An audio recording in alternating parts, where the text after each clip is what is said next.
నువ్వు ఎప్పుడు ఆడకూడని 4 dangerous games ఉన్నాయి బంగారం. ఏంటమ్మా అవి? మొదటిది సీక్రెట్ గేమ్. ఎవరైనా నిన్నేమైనా చేస్తూ ఇది అమ్మా నాన్నకు చెప్పొద్దు అంటే నువ్వు వెంటనే వచ్చి నాకు చెప్పాలి. మన మధ్య సీక్రెట్స్ లాంటివి ఏముండవు. రెండవది టచింగ్ గేమ్.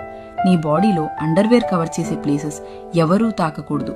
స్నానం చేయడానికి లేదా డ్రెస్ చేంజ్ చేయడానికి అమ్మ లేదా నాన్న మాత్రమే హెల్ప్ చేస్తారు. ఇంకెవ్వరూ ఆ ప్లేస్ టచ్ చేయకూడదు. మూడవది స్లీపింగ్ గేమ్.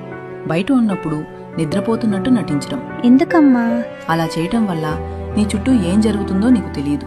కొన్నిసార్లు స్ట్రేంజర్స్ కూడా నీ దగ్గరకు వచ్చి ఏమైనా చేయొచ్చు. నువ్వు సేఫ్ గా ఉండాలంటే ఇంట్లో లేదా స్కూల్లోనే నిద్రపోవాలి. బయట నిద్రపోవడం సేఫ్ కాదు. చివరిది బ్రేవరీ ఛాలెంజ్. ఎవరైనా నువ్వు బ్రేవ్ అయితే అక్కడికి ఎక్కి జంప్ చెయ్యంటే నువ్వు వెంటనే నో అది డేంజరస్ అని చెప్పాలి. బ్రేవ్ అంటే రిస్కీ పనులు చేయడం కాదు. సరేనమ్మా.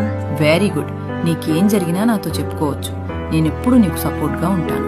కొన్ని గేమ్స్ ఫన్నీగా కనిపిస్తాయి, కానీ అవి పిల్లలకు అస్సలు సేఫ్ కాదు. ఈ విషయం ప్రతి పేరెంట్ కి తెలియాలి. చైల్డ్ సేఫ్టీ కంటే ముఖ్యమైనది ఇంకేమీ లేదు.